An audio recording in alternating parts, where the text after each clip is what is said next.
Hello students, welcome to Bansal classes online. I am Jaisingh Suryavanshi. Last lecture में student हमने irrigation जो कि एक एग्रीकल्चर प्रैक्टिसेस है उसको डिस्कस किया था। इरिगेशन बहुत इंपॉर्टेंट है। इरिगेशन किस किस पर्पस के लिए किया जाता है, प्लांट्स को क्यों ज़रूरत है इरिगेशन की, और जो वाटर है उससे कौन कौन से मैक्रोन्यूट्रिएंट प्लांट को मिलते हैं। साथ ही साथ में हमने काफ़ी और पर्पसेस को डिस्कस किया था। हमने कुछ सोर्स को डिस्कस किया था जहाँ से वाटर को ऑब्टेन किया जाता है ना, इरिगेशन पर्पस के लिए। और उसके साथ ही हमने कुछ ट्रेडिशनल मेथड्स और मॉडर्न मेथड्स को डिस्कस किया था। ट्रेडिशनल मेथड्स मैंने बताया था आपको काफ़ी सस्ते मेथड से, काफ़ी चीप मेथड से, लेकिन इनमें जो आपको प्रोडक्टिविटी है वो एक मॉडर्न मेथड की कंपैरिजन में काफ़ी कम मिलती है। और मॉडर्न मेथड हमने डिस्कस किया था ड्रिप इरिगेशन और स्प्रिंकलर, दोनों में से कौन सा ज़्यादा अच्छा मेथड है। तो ड्रिप इरिगेशन, क्योंकि वहाँ पर वाटर ड्रॉप्स की फॉर्म में मिलता है, ठीक है, वहाँ पर वाटर का कोई वेस्टेज नहीं होता है, ठीक है। ये सारे पॉइंट हमने कुछ डिस्कस कर लिए थे। इसके बाद में एक नेक्स्ट टॉपिक है वीड कंट्रोल। ये एग्रीकल्चर प्रैक्टिस नहीं है बेटा, ये एक टॉपिक है, ठीक है। तो इसको एग्रीकल्चर प्रैक्टिस में काउंट मत करिएगा। वीड का मतलब क्या होता है बेटा, कई बार पूछ लेता है आपसे 1 मार्क के क्वेश्चन में, वीड्स का मतलब क्या होता है। तो weeds are unwanted plants in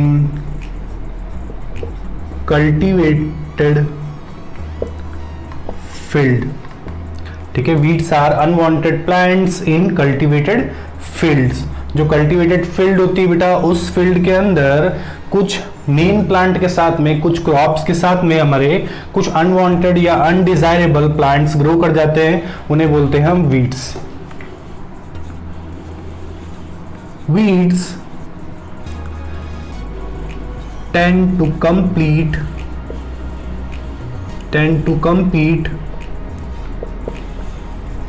with main plants for space, nutrient, water and sunlight, ठीक है बेटा।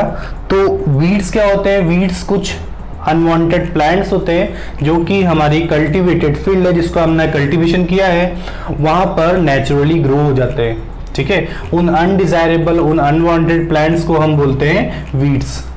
तो वीड को क्यों रिमूव करने की जरूरत है, वीड को रिमूव क्यों किया जाता है बेटा, वीड्स क्यों हमारे क्रॉप के लिए हार्मफुल है। तो weeds tend to compete with main plants for space, nutrient, water and sunlight। अगर ये वीड्स हमारे फील्ड में ग्रो होगी तो हमारे मेन प्लांट जो कि क्रॉप प्लांट है बेटा, क्रॉप प्लांट से कंपीट करने लगेगी हर चीज के लिए, स्पेस के लिए, न्यूट्रिएंट के लिए, वाटर के लिए, सनलाइट के लिए, फूड के लिए, ठीक है।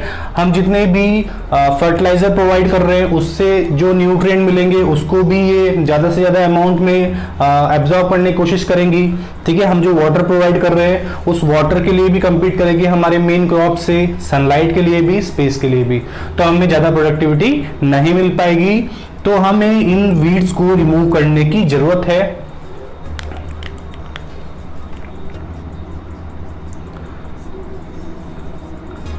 The process of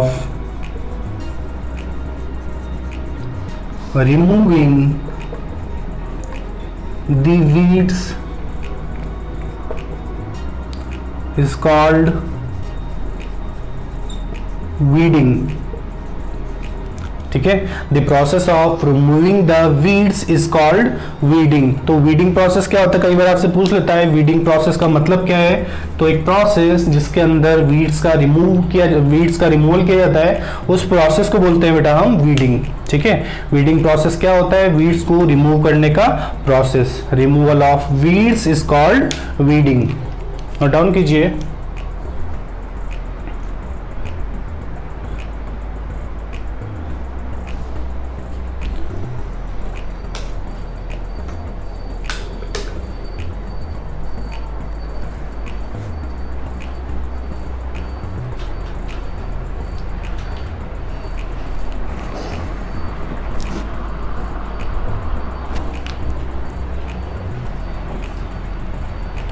ठीक है बेटा, रफ कर दूं उसको मैं। कुछ मेथड्स डिस्कस करते हैं, इसके बाद हम वीड्स रिमूवल के या वीड्स को कंट्रोल करने के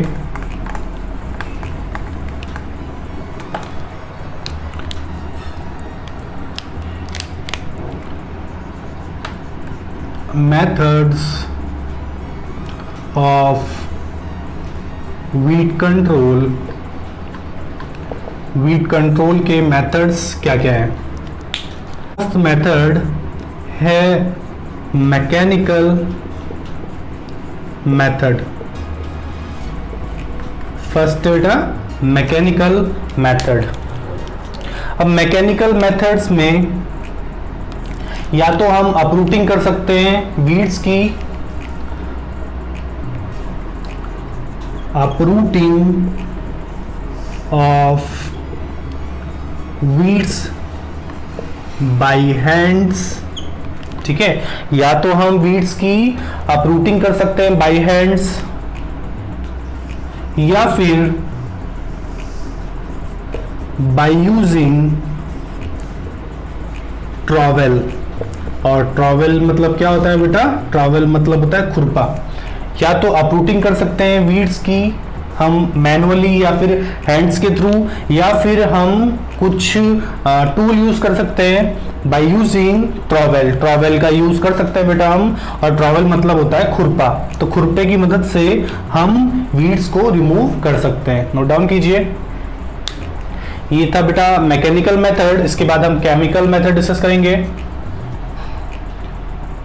ये मैकेनिकल मेथड है, हम वीड्स टॉपिक डिस्कस कर रहे हैं बेटा, ये कोई एग्रीकल्चर प्रैक्टिस का पार्ट नहीं है ना। ये एक टॉपिक है कि हमें वीड क्यों रिमूव करनी चाहिए, वीड्स होती क्या है, क्यों हमारे मेन प्लांट के लिए हार्मफुल होती है, और हमें जो वीडिंग है, जो वीड्स रिमूवल है, वो कब करना चाहिए।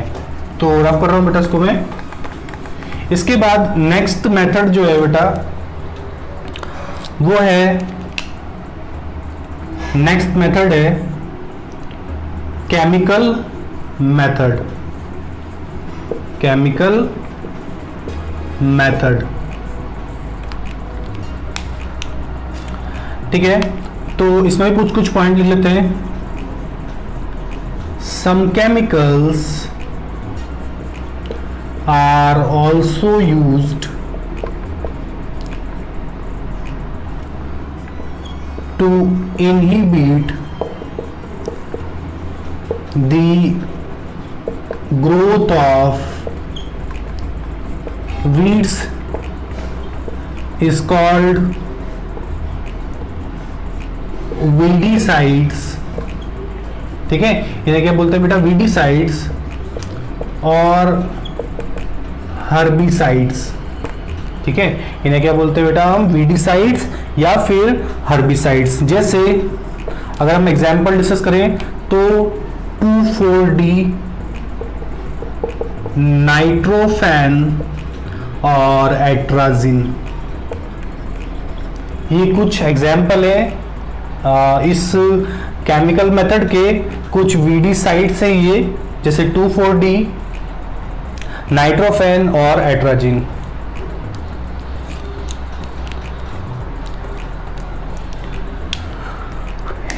ये 2,4-D का नाम भी लिख लो बेटा,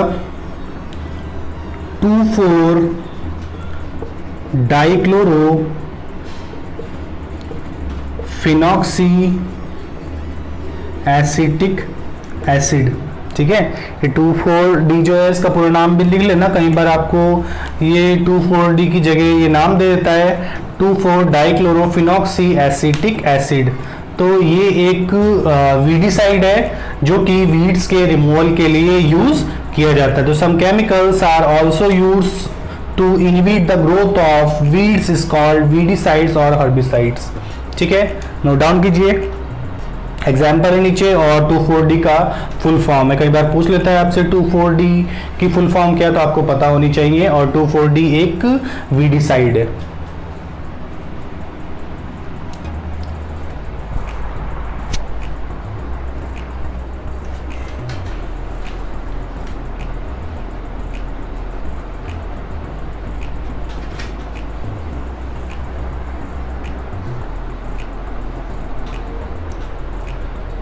ठीक है, रफ कर रहा हूं बेटा इसको मैं।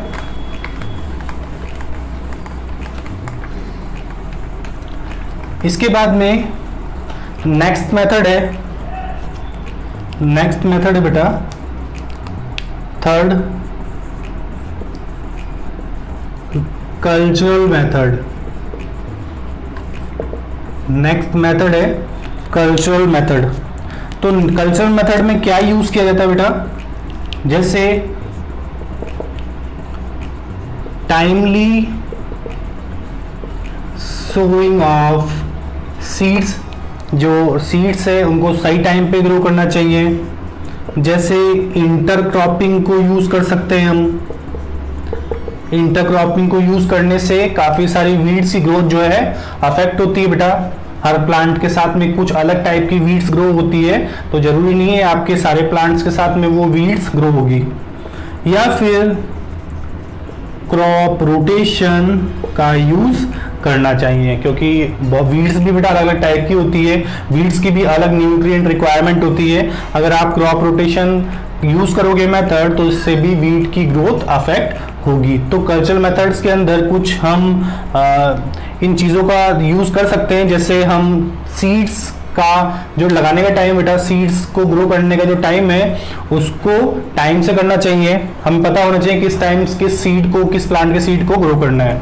इंटरक्रॉपिंग का यूज कर सकते हैं हम, है ना, रॉज और कॉलम की फॉर्म में क्रॉप को ग्रो कर सकते हैं। या फिर हम क्रॉप रोटेशन का यूज कर सकते हैं, अलग अलग टाइप की क्रॉप लगा सकते हैं। तो इससे क्या होगा, वीड्स की ग्रोथ जो है वो इनहिबिट होगी। इसके बाद हमें एक और मेथड डिस्कस करना है बेटा, पहले इसको नोट डाउन कीजिए।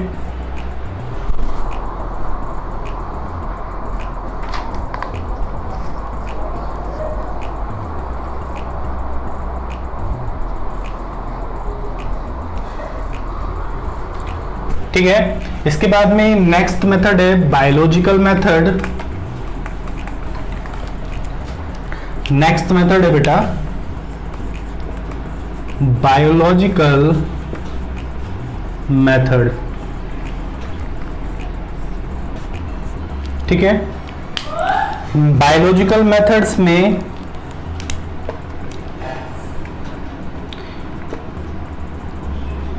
in biological method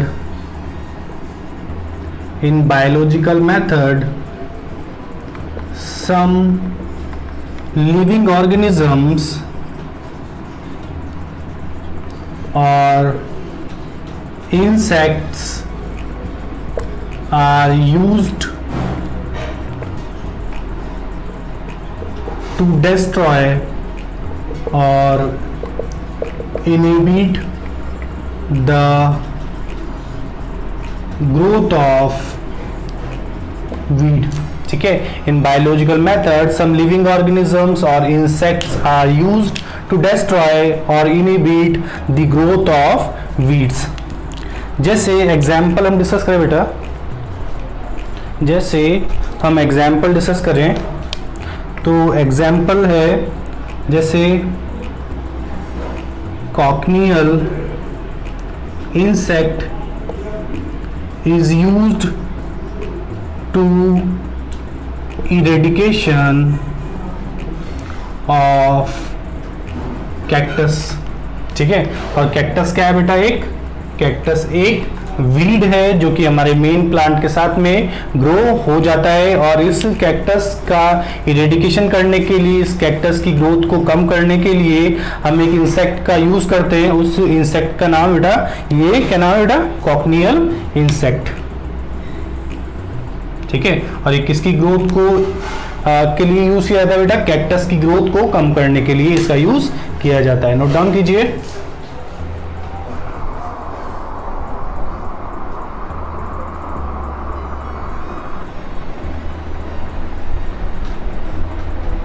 ठीक है, थोड़ा ब्राइटनेस कम कर दी मैंने आपके लिए, थोड़ा क्लियर दिखेगा आपको।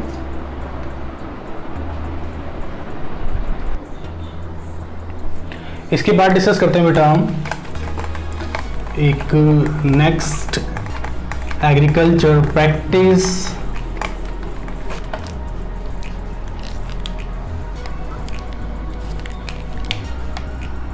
नेक्स्ट एग्रीकल्चर प्रैक्टिस है बेटा harvesting.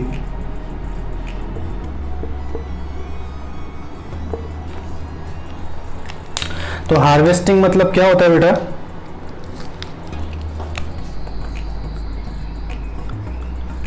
Cutting of main crop after it's maturation is called harvesting process. Cutting off main crop after its maturation is called harvesting process. और harvesting it is carried out by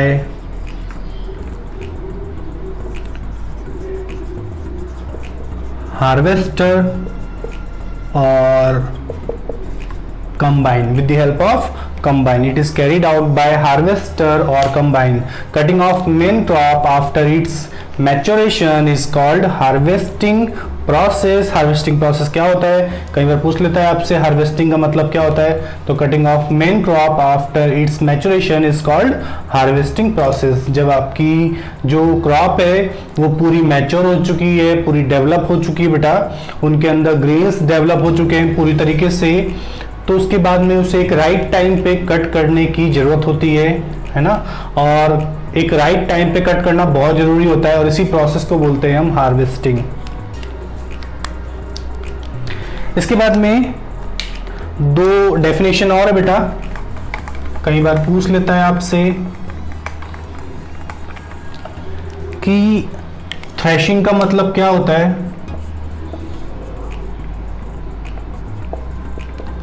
threshing मतलब क्या होता है? तो threshing क्या होता है बेटा?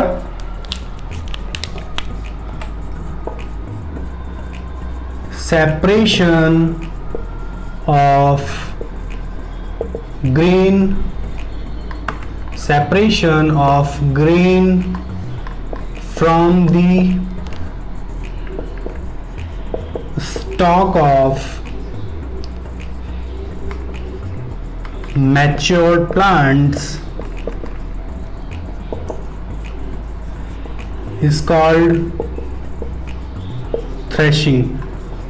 ठीक है बेटा, तो थ्रेशिंग किसकी हेल्प से किया जाता है? थ्रेशिंग करने के लिए थ्रेशर का यूज किया जाता है, या फिर कंबाइन का यूज कर सकते हैं जो कि हार्वेस्टिंग और थ्रेशिंग दोनों प्रोसेस को करता है। तो कंबाइन का यूज कर सकते हैं जिसमें हार्वेस्टिंग भी होती है बेटा और थ्रेशिंग भी होती है, या फिर अगर अलग अलग यूज करना है तो थ्रेशिंग के लिए थ्रेशर का यूज किया जाता है। इसके बाद एक डेफिनेशन और पूछ लेता है बेटा कि विनोइंग प्रोसेस क्या होता है। विनोइंग प्रोसेस क्या होता है? तो सेपरेशन या सेपरेटिंग ऑफ सीड्स या grains from chaff and husk is called winnowing। ठीक है, जितनी भी सीड की कवरिंग होती है उनसे सीड को बाहर निकालने का प्रोसेस क्या है बेटा? विनोइंग। क्लियर।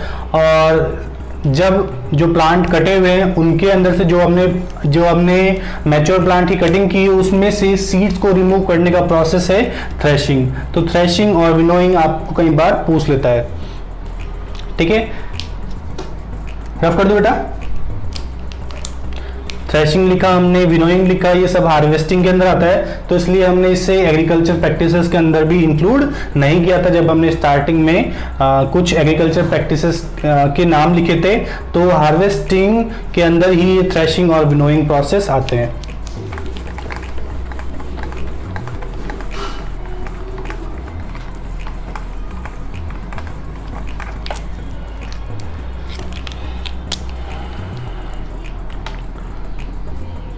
कुछ some festivals are also associated with harvesting of crops such as Baisakhi, ठीक है, बैसाखी, होली, नबन्या, ठीक है, दिवाली एटसेट्रा। कुछ फेस्टिवल्स भी सेलिब्रेट किए जाते हैं इंडिया के अंदर, जो कि हार्वेस्टिंग के टाइम पे होते हैं। जब हम क्रॉप्स की हार्वेस्टिंग करते हैं तो उस टाइम पे काफ़ी सारे फेस्टिवल्स सेलिब्रेट किए जाते हैं इंडिया के अंदर, जैसे होली, नवन्या, Baisakhi, Diwali etcetera. Note down कीजिए।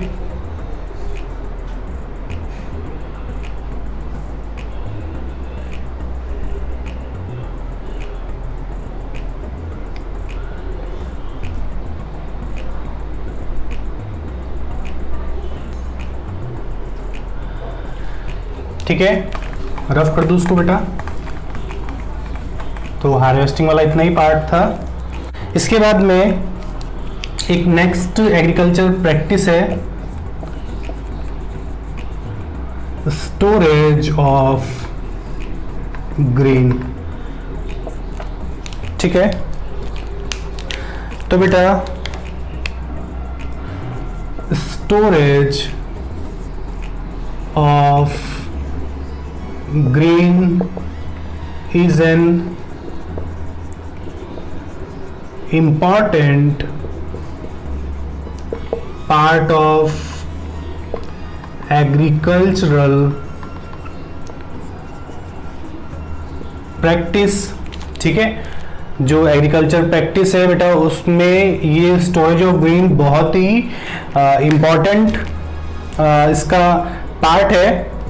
और क्यों है? क्योंकि बेटा अगर आपने जितने भी अभी तक हमने एग्रीकल्चर प्रैक्टिसेस डिस्कस की है, अगर आप इनको सही राइट वे में फॉलो नहीं करते हैं, है ना, राइट मैनर में फॉलो नहीं करते हैं, तो आपका जो ग्रेन्स है वो खराब हो जाएंगे अगर आपने उनको सही से स्टोरेज नहीं किया है। ठीक है, तो 3 लेवल्स है बेटा, 3 levels of storage of grain। ठीक है, फर्स्ट लेवल है बेटा रूरल लेवल या प्रोड्यूसर लेवल, या क्या बोल सकते हैं हम, प्रोड्यूसर लेवल। सेकंड लेवल है ट्रेडर्स लेवल। ठीक है, और थर्ड लेवल है बेटा FCI level, food corporation of India level.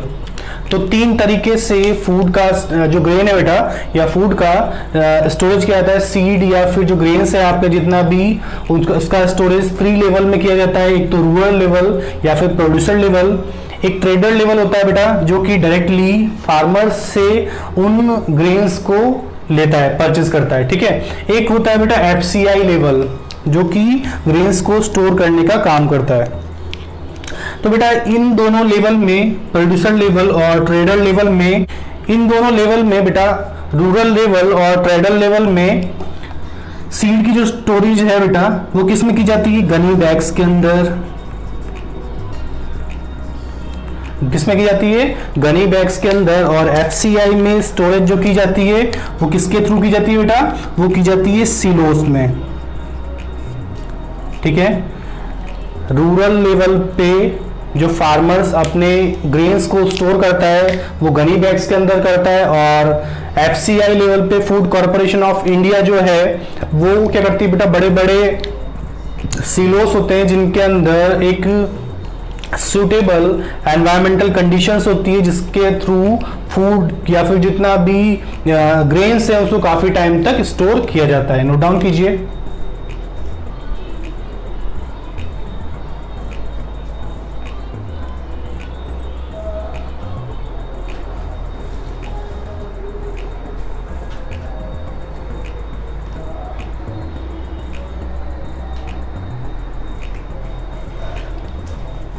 ठीक है, रफ कर रहा हूं बेटा तुम्हें।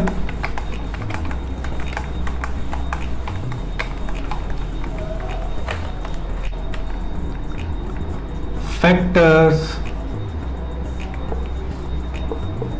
responsible for loss of grains during storage।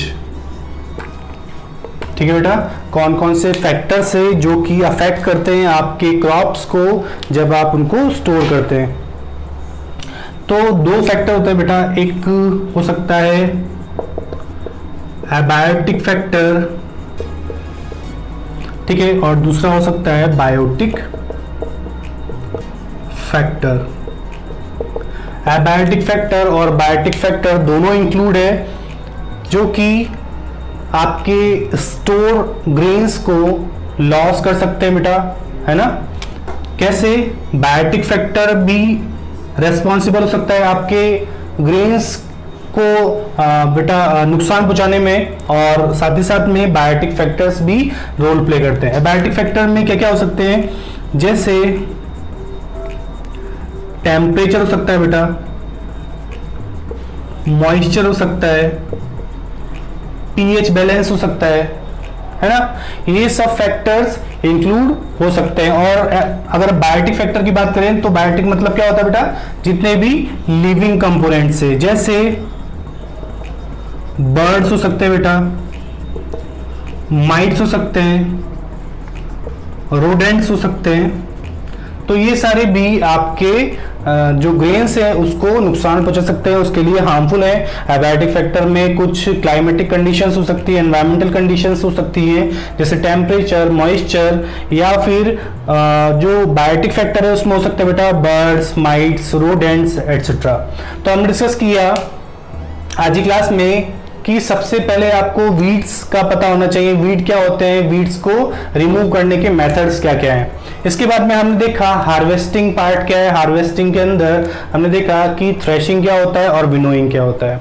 इसके बाद हमने देखा कि स्टोरेज किन लेवल्स में किया जाता है और कौन कौन से फैक्टर्स हैं जो कि हार्म पहुंचा सकते हैं हमारे स्टोर ग्रेन को। तो एबायोटिक फैक्टर्स हो सकते हैं बेटा, और साथ ही साथ में बायोटिक फैक्टर्स भी इंक्लूडेड हैं। ठीक है, तो मिलते हैं बेटा नेक्स्ट लेक्चर में, तब तक के लिए take care and good luck.